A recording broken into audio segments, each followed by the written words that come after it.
Our dogs will be either German Shepherds or Belgian Malinois, and they're chosen for their ability to reason complex tasks and for their drives, their hunt and retrieve drives.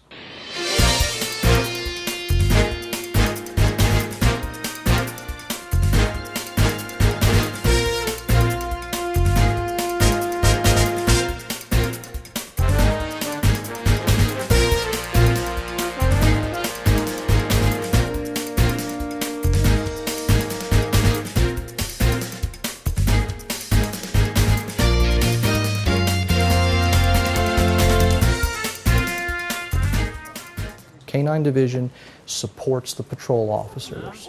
So we are there to hopefully always be available when our patrol officers need canine support or when any other agency needs canine support that we can respond to.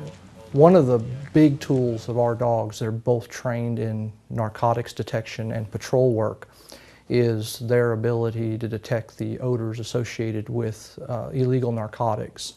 And that in turn allows us to obtain probable cause for searches to obtain evidence to prosecute those that want to traffic and sell narcotics within our jurisdiction.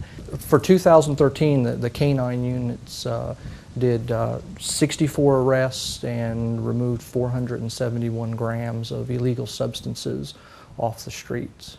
And that's probably the #1 use of our dogs in our jurisdiction and the surrounding jurisdictions, because we're relied upon by all of the surrounding jurisdictions we provide canine services to.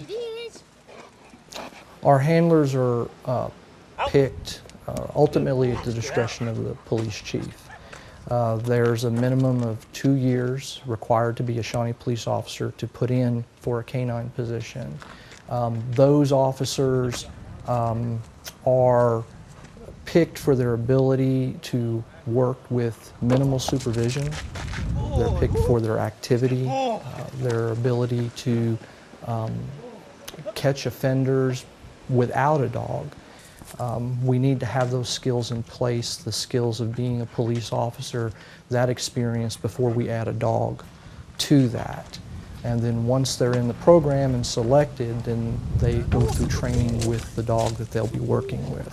And that training is continual.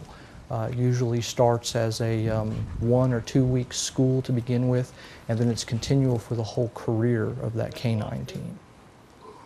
The canine handlers have a lot to think about. They have to decide on a call whether their presence there is as an officer or as a handler.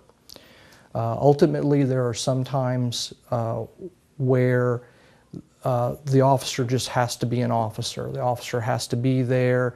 Maybe it's a lethal force situation where somebody is armed and the canine handler may be the first or the second officer there. Sometimes the choice has to be to leave the dog in the car because it might not be the right situation for the dog. So that's the first thing they have to decide. Is this a canine call? Is this something that I'm going to deploy my dog on? Then if they do decide to deploy the dog, they're not only responsible for themselves and their fellow officers, they're also responsible for that dog. And then they're also responsible for the control of that dog and for the use of that dog in that situation, whether it be bystanders or whether it be a suspect or a victim.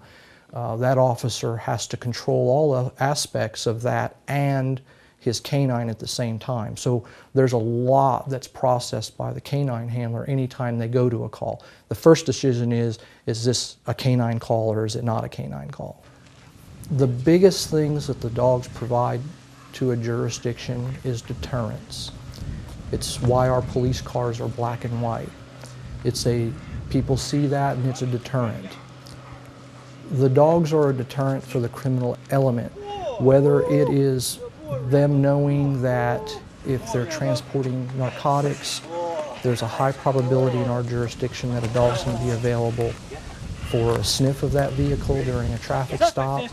It also goes to play in those that want to run from our officers, run from the justice system, or fight our officers, that in the city of Shawnee, in our jurisdiction, there's a high probability that there's a canine available or that there's a canine on the scene.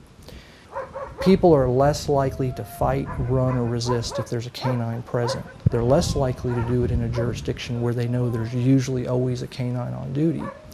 So we're protecting the officers. The other things we're doing is we're mitigating the chance that our officers are going to have to get into a physical confrontation, which could lead to workers' comp claims.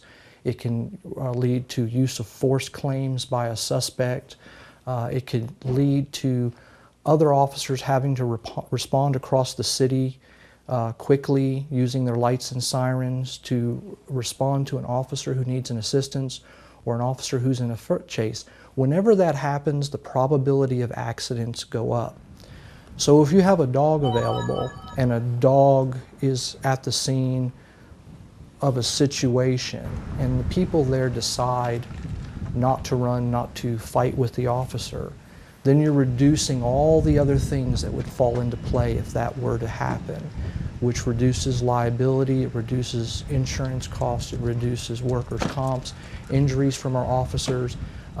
It's like providing the bulletproof vest. We provide every officer a bulletproof vest and they have to wear it.